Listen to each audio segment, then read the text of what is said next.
So the National Space Society of France has been founded during the summer '02, and I was member, in fact, of the National Space Society since 3 years, and always in space activities.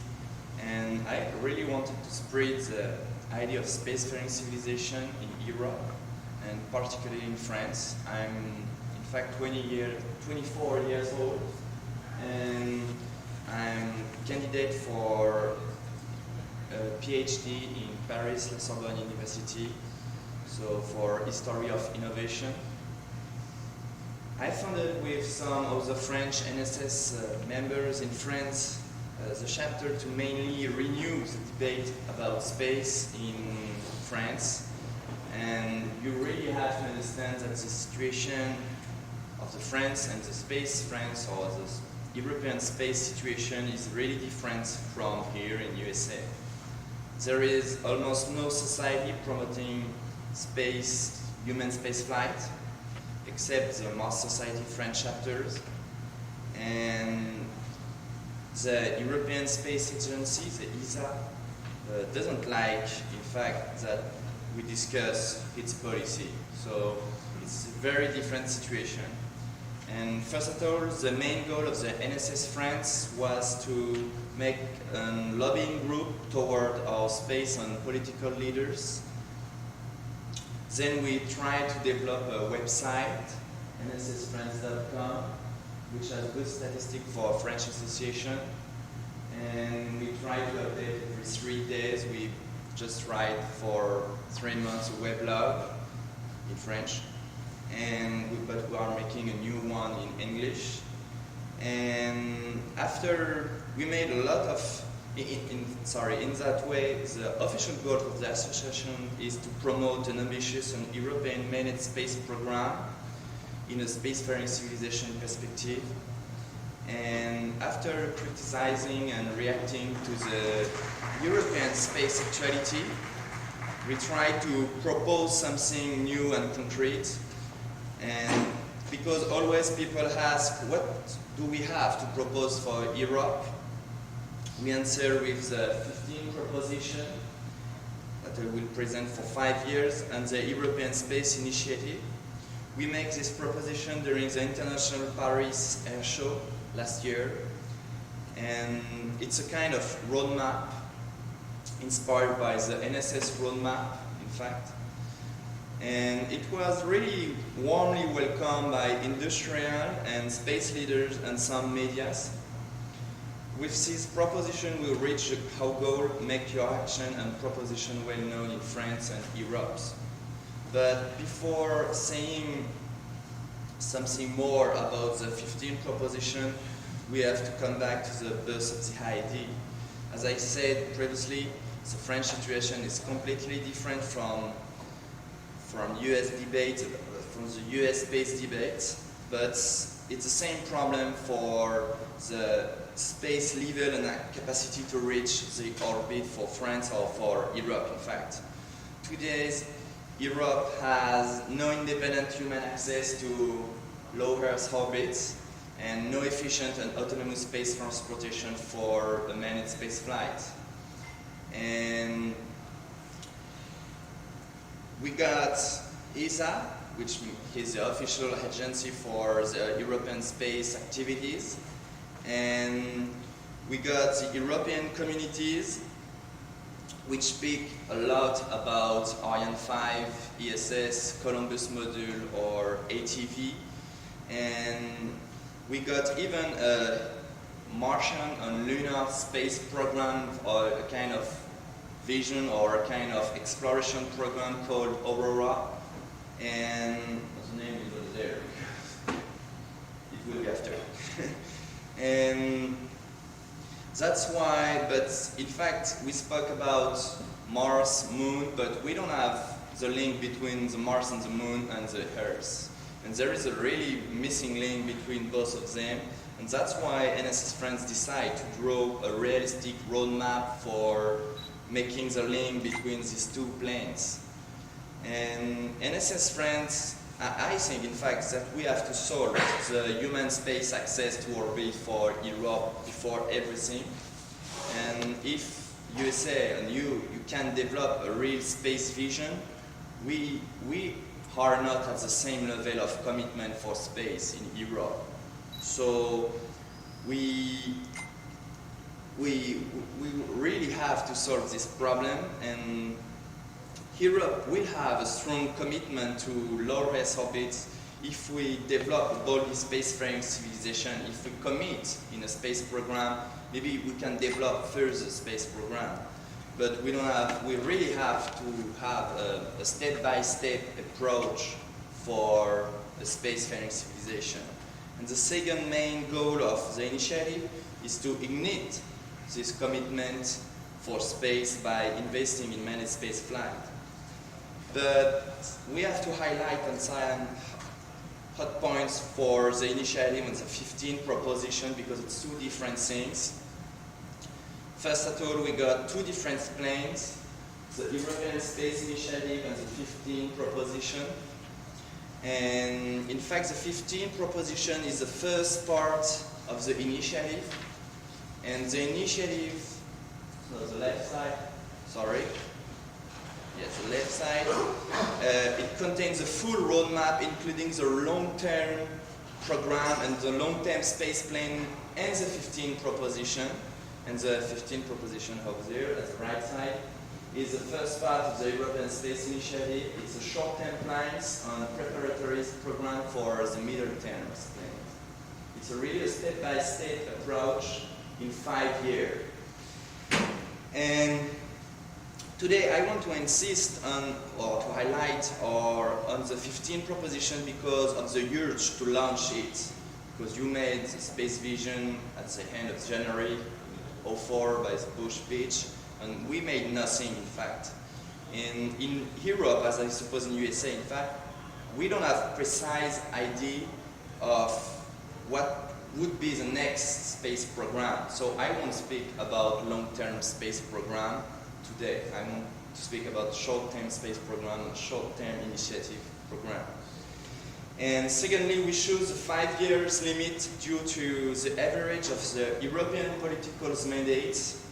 The French president has a 5 years mandate, and the Commission, which is the Executive Commission of the European Unity, has a 5 years mandate.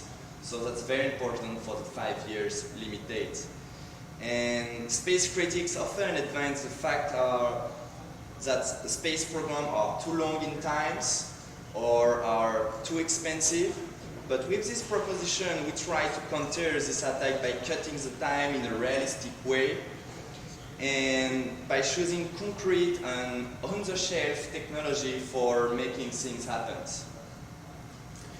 And I really want to insist on the feasibility of the proposition, and as you will see, we highlight on the strong political approach and the technical and even the financial viability for the 5 years program. Our initiative can be, in fact, a political program during a political campaign. And the 15 proposition exploits, in fact, the easy to use and develop technology. It's very important because Europe has no technology for manned space flight, so we have to go faster and we have to make very easy, but by a step-by-step approach. And the final cost has been evaluated by some industrial leaders who I spoke with me about the 15 proposition between 8 and 12 billion euros, so a bit less for dollars. And for to master an independent human access to LEO. So the realistic and concrete ways for the proposition is fundamental to make it credible. Those propositions are ambitious enough for engaging Europe in further space plane, but little enough to make things happen, as I say. We propose our plans to all space leaders during the Paris Air Show last year, and to some medias and political parties, the space agencies, and to the space agencies even. And we really want to make our plan known And the 15th proposition, in fact, was better welcome than the Space Initiative, which is the long-term program, because in Europe, when you speak about a long-term program, often people doesn't hear you. So the 15th proposition was warmly welcome and better welcome. And even since we diffused these plans, our internet traffic was double between, in 2 months, the internet traffic and the internet shots of our website was doubled for just in 2 months. And actually our proposition arrived at the right time because European Commission gave during the summer of 03, a report called the White Papers, and this white paper tried to redefine the European space policy and to modify it. And we went, in fact, in the same way, but by a more concrete approach. The white paper say we have to make space, and we propose something more concrete. And in Europe, for 2 years, there is a real necessity to think again about what we do next, and it began to change, in fact. Everybody in our continent will say that we have to renew the space debate, and the 15th proposition and the European Space Initiative could head in that direction. But the 15th proposition are divided in 2 main goals. The first main goal is to master the human access for LEO, and the second main goal is a preparatory program for the middle term for the ignition of further space plane. And here, but before everything, you need 2 prerogatives before engaging or committing Europe in the Boldly Space program. First of all, I think we have to express clearly and evenly the reason of the managed space program. It's crucial for the future, and particularly concerning the youth or even the industry of Europe. But making things understood is the first part of our jobs. And the reason of our commitment in space has to be clarified and supported every day. That's what we do. This is one of the most important works to do. In that way, we have to spread strongly and rationally the idea of the spacefaring civilization towards media, space society, and even political leaders. And secondly, we have to translate this explanation in a political, economical, cultural, and even strategic way. And here you got the translation from ideas to a concrete political program. And this translation, in fact, is fundamental to make the space program concrete and feasible. Without any political support, we will make nothing. And then you need a quick, independent, regular, and managed space access before 5 years, and that's the first part. But before, you have to come back to activities for team working on space technologies, and it can include private enterprise, agencies, secretaries, or universities. In the same time, you have to make the presentation of the roadmap for 5 years and for an European Space Initiative. Secondly, you have to launch a space technology university initiative. It's very important, I think, because you have to finance and help some university teams or technical institutes which work in space and science, and in that perspective, promoting a national education program about space based on wonder for the kid, I know, or science for the teenagers, historian experience even for it. And that's one of the most important part for the first part, for a real political program. That's very important to make it, to renew the scientific debate, even in France. And secondly, you have more industrially, you have to make the reliability of the Ariane 5 for 3 versions, because you got more versions, but the 3 main versions, it's the Ariane 5 called generic. It's a generic version, and ESCA-A and ESCA-B. That's the 2 heavy launcher capabilities, and the ESCA-B is more It's also called evolution version, but it's not in fact a man-rated version, but you have this version she has to become man-rated in fact. And as you know, Ariane 5 has a big problem for making reliable, but we have to really make it reliable, and worse, we need to man-rated the launcher, and which is not the case today. Here is the main engine, that's the second stage engine, the Vinci engine made by Snecma and developed during the 80s for the manned space flight. And it will be used on ESCV, and it can be used for a manned version. And here's a sketch of an Ariane version with a capsule version at the top. Secondly, you have got the big problem for Europe. You have to make coordination for the middle and long-term space plane for European space policy. I can add even a short-term space policy, because there is too many dissension between ESA members, and that's a fact, and I know about it, and we have to solve the problem. We have to take a leadership. I don't know, Germany or France or Italy, I don't know which has to take the leadership for a body space program. We have to take it. But we have to understand that space is exchanged for a new 25 countries Europe, because we became 25 since the 1st May this year. And we got to have a leadership of some and the consensus of whole. And today it's not this. It's not this. So we have to solve that problem.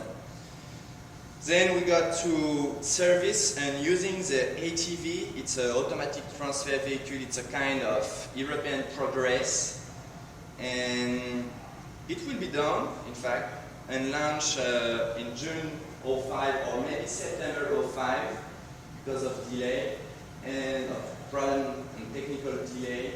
And that's very important for making a space infrastructure for further space development. And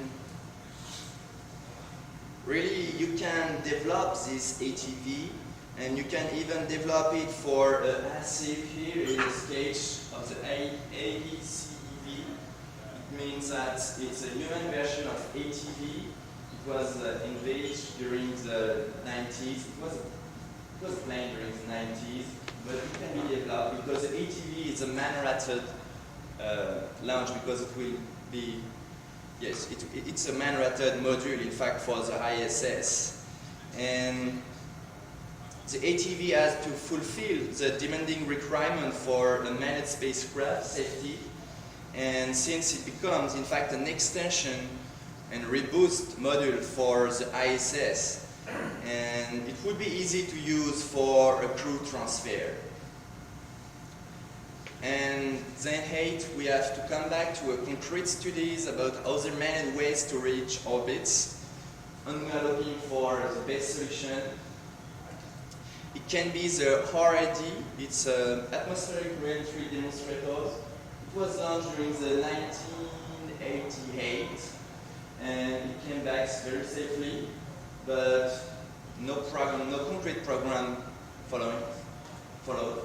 And here is two versions of ATV, and here is a CTV, the crew transfer vehicle to ISS in 1996. And here is a CTV by design 95. But you got also the CTV and CRV crew transfer or crew return vehicle, and the Pre-Hex, it's a mini space plane by Dassault Aviation. Here is, and in fact, Europe has manned space technologies and developed during the 80s a lot of technologies for Hermes. Hermes was a space plane. It was almost developed. There was one mock-up, but nothing more. But a lot of RLV was studied seriously in Europe, even for the heat shield. And here is the Phoenix, which is a German mock-up for automatic landing. And it was launched last month, but it just come back. It was launched by helicopter and it came back last month. And here is the Socrates. It's a kind of program for re-entry phase, but it's just studying. It's just paper studying. In fact, this one and this one are just paper studies. But more than this, we have to. A lot of studies of this was led by German and French team, but we have to make a choice of what could be done quickly and safely.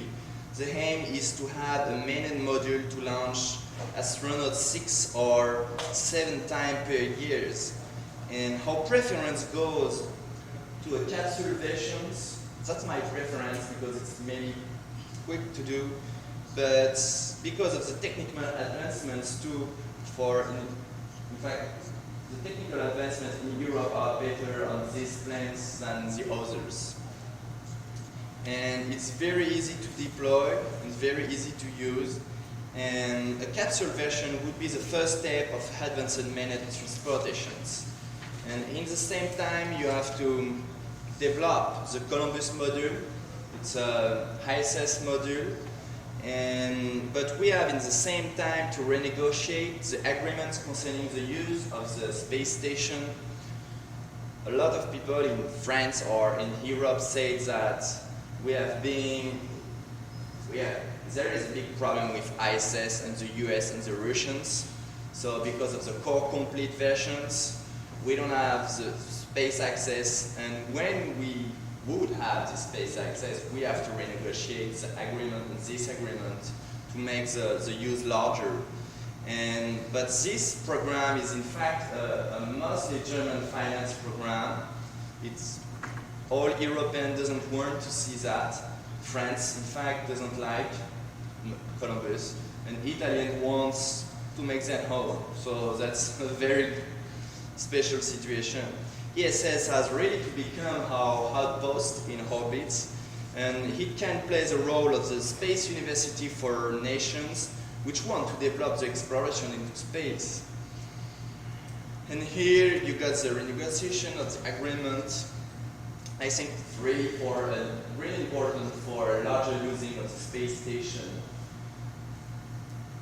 And here you got the 10, it's the industrial development of what has been chosen for Ariane 5 managed versions. It's very important to launch industrial development, and this step has to be done in the first year. Maybe it's the third or the fourth year. And here is 11, it's the achievement of the first part. It's the first managed launch before the 5 years. It's a new beginning for the new era, and a new era for Europe. This is a concrete learning of the space flight techniques. This is one of the main goals, the achievement of the strong political support. It represents, as I said, the beginning of a new era. But it's also the use of the space station, of the module and its modules to learn how to use space, because we know how to use space for European astronauts, but by ourselves we don't know. So we have to learn about servicing, docking, I don't know, every space techniques for learning in space. In the same time, you have a parallel preparation for an European Space Initiative. And the 13th point is finding a better space transportation for future managed space flights. ESA developed a lot of studies, and you got the most important is the FESTIP studies during the 80s. Here is the FESTIP studies. It was SSTO and TSTO. And here is the FLPP, that's the name of the new program, Future Launch Preparatory Program since 2000. The middle and the right. In fact, that's a lot of draw studies. It's not even concrete. And you have to find a better space transportation. And here's some draw about EADAs. That's the main industrial group in Europe. ESA FLPP finances a lot of industrial design for advanced aeronautics. And this is an ESA project concerning typical SSTO.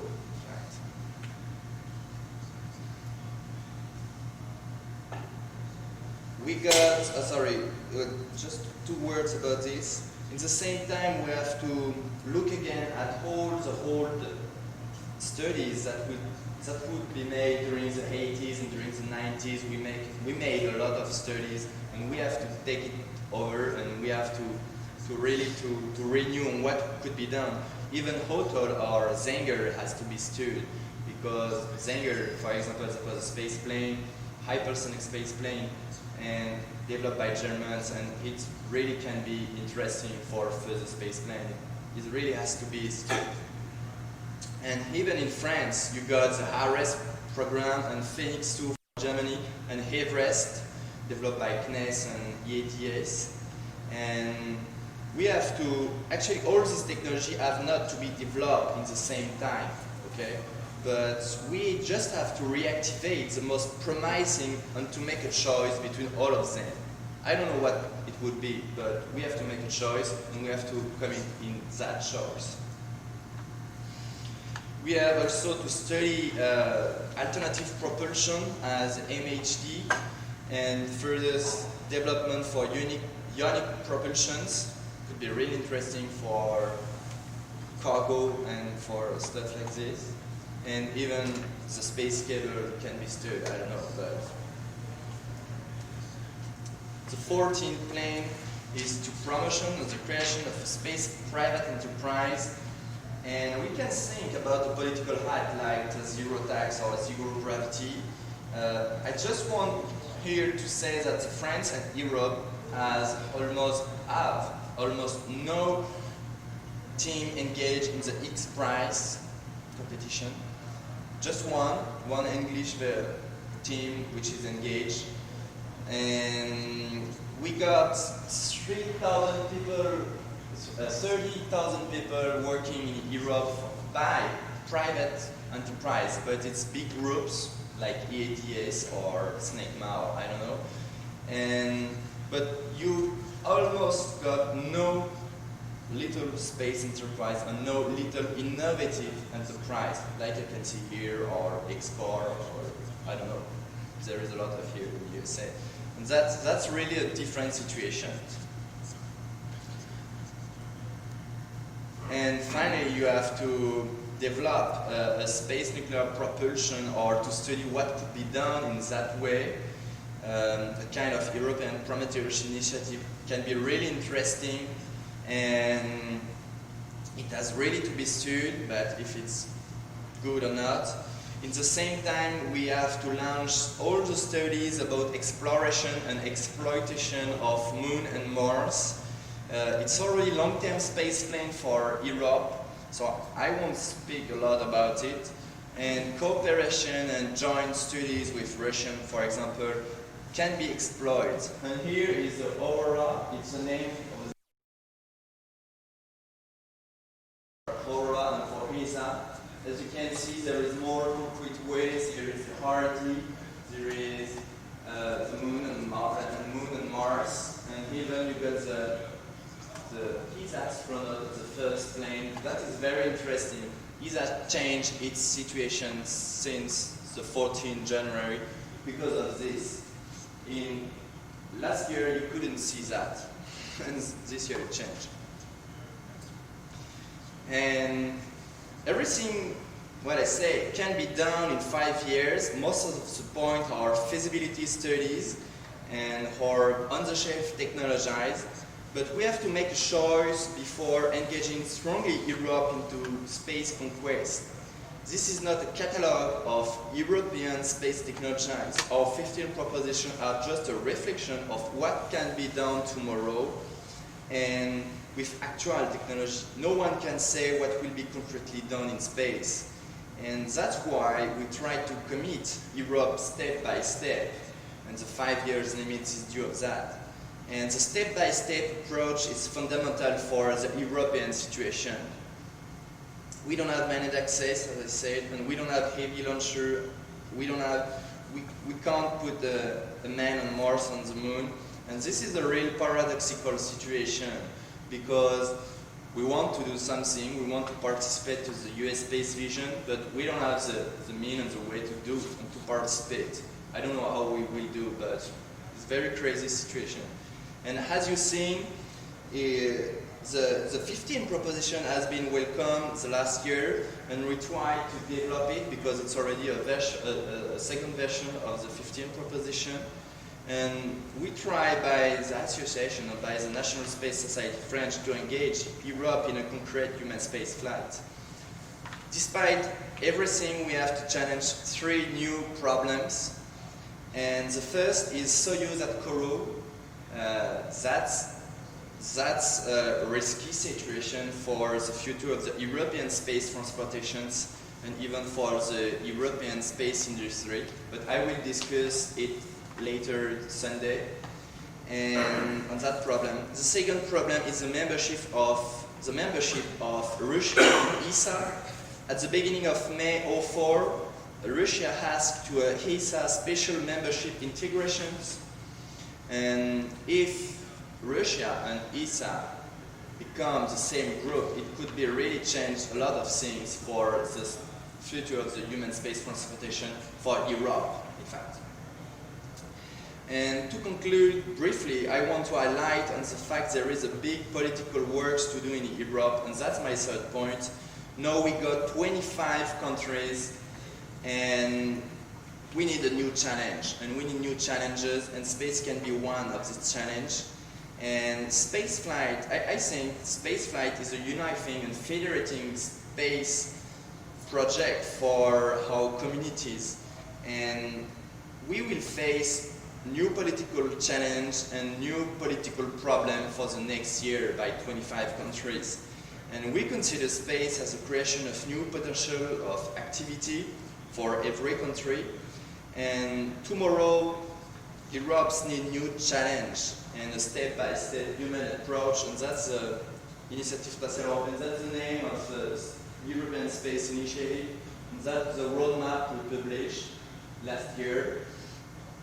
And this is what we have to do, the big political support needed, and the new challenge, and to promote human space flight and new potential of activities for the economy of tomorrow's Europe. We have to invest in real innovation, and space is a big innovation, okay? And we are going in the good way, and the European Commission wants more manned space flights, and think about active cooperation with the US space vision. We don't know how, but they want to. The new version of Aurora program should be renamed in few months and divided in 2 parts. And the second part would be a strong manned space program dedicated to exploration. It could really change. So that's what I have to say. Thank you.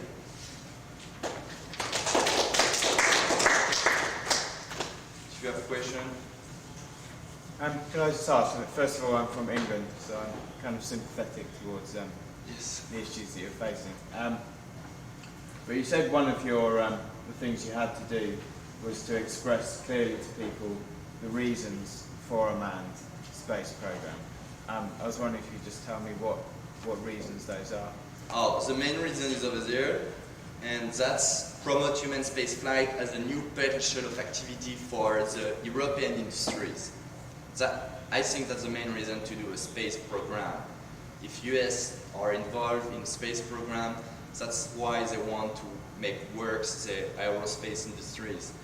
And that's the same for us. Is that economic stimulation? That's an economic stimulation, and that's an inspirational stimulation for youth, as I explained by the university initiative, as I spoke, sorry. So it's very important, I think, to invest in the real innovation. Yeah.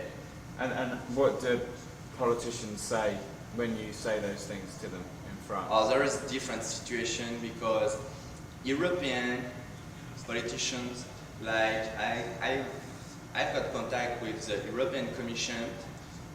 There is one English, Jacques Mété, who is in charge of the space program for Europe at the EC, at the European Commission, and he said that was very interesting, and he wants we participate next year in the debate for the cooperation or not, or the exploration or not debate. So that's very interesting. But the national parties and the national political parties are very different because a lot of them doesn't want to hear about space. The Green, the Communist Party, and all extreme parties doesn't want to hear about space program. But all the mainstream parties, like the right and the left, because it's a different situation, we got almost 40 parties in France. So the main two parties, the socialist parties and the UMP, which is the right, and they want to hear about a really ambitious space program because they think that it can change something. So, but the main welcome, the main goods here was for the European. You understand what I mean? Yeah. Yeah, I say there's differences. But I think that's the same situation for Germany because we got contact with NSS Germany, and that's the same problem for us because the Germans political parties doesn't want to hear about space program, but the representative to European Commission wants to hear about space program. Right. So there is a real difference between the European level and the national levels. And the future, I think, is the European levels. Yeah, that's interesting. I was wondering if you knew what kind of programs the ESA had to work with universities. I mean, say you're a student, you're a PhD student. What kind of influence and programs does the ESA today, have or what can be done? Yeah. Today, or what can be done? Today, HISA has a lot of financing program. If you are in a university, in a French university, and you work about space program, you can be helped by ISDC, okay? And that's the reality today. But in fact, that's almost the same university, Toulouse, Paris, and Strasbourg. But you have to pass through a lot of commission, and you have to pass through. It's really a small business. In fact, it's a business. The student who works for ESA, it's a really business, and there is a big problem for us. And that's why the International Space University, I don't know if you know it, but the International Space University try to make the things different. But in fact, ISU are dependent of ESA and CNES and DLR and all of this. So the situation becomes the same. Because if you want to be part of the International Space University, you have to pay, okay? And if you don't want to pay, you have to looking for HISA or CNES financing system. And that's very hard because in France, we don't have the habitude and we don't have the way to pay for study. In fact, I don't pay for my study, okay, for my PhD. I pay so little money, $100 for years. So that's almost nothing. So that's very different from here. So that's the situation. And that I think that we have to open the situation to a larger scientific system. But behind this problem, you got the research problem in Europe. We got debates last month or last 2 months in Europe about the research situation. And this is a very complex situation. But it can change the thing. Yes? Is it easier for private enterprise there, like say in France and Germany, to talk and come up with ideas than it is for governments? The link between the private and the government? Just the businesses. Just the businesses. If you want to make private enterprise, it will be easy, okay? It really will be easy in France, I thought, okay? But after, if you want to propose something concrete to ESA or to, I don't know, to... Just doing it. Just if you do it by your own, well no, there is a lot of regulation for rocket system, for... All right. That's very complex. So it's more hard. It's very easy to make the things, but it won't be very hard to develop. That's... So you have to go through the ESA. I think, yeah, you can go to you have to go to the ESA, and you have to looking for financing from the ESA. Is that right? So thank you.